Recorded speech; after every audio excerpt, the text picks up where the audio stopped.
Assalamualaikum warahmatullahi wabarakatuh.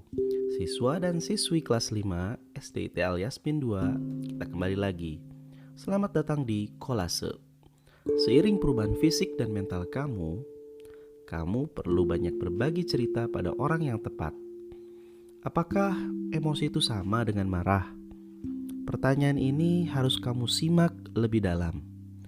Emosi merupakan ekspresi atau ungkapan seseorang dalam merespon sesuatu.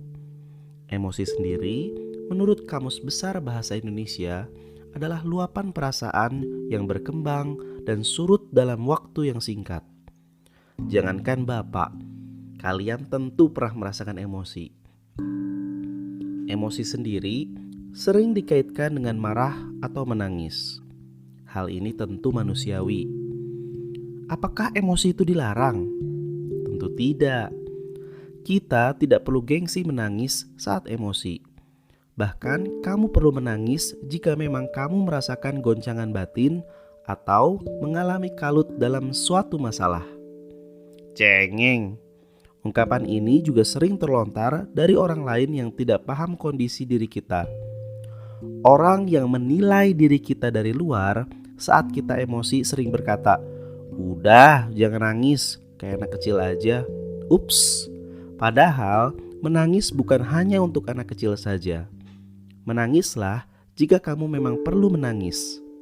Karena sesungguhnya tidak ada Superman di dunia ini. Sebagian dari sikap emosi ini mungkin bisa jadi terapi untuk kita.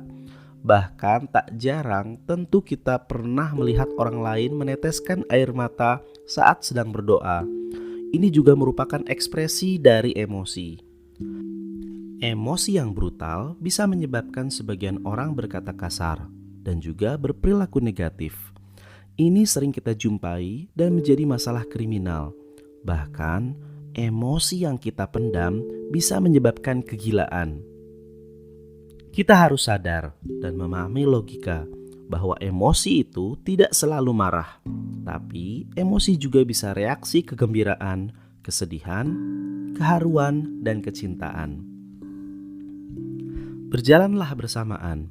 Manusia memerlukan jiwa yang kuat, tapi tak selamanya kita berpura-pura menjadi kuat. Jadikan ayah, ibu, atau keluargamu menjadi pilihan utama bercerita, melepaskan emosi saat kamu menemui masalah.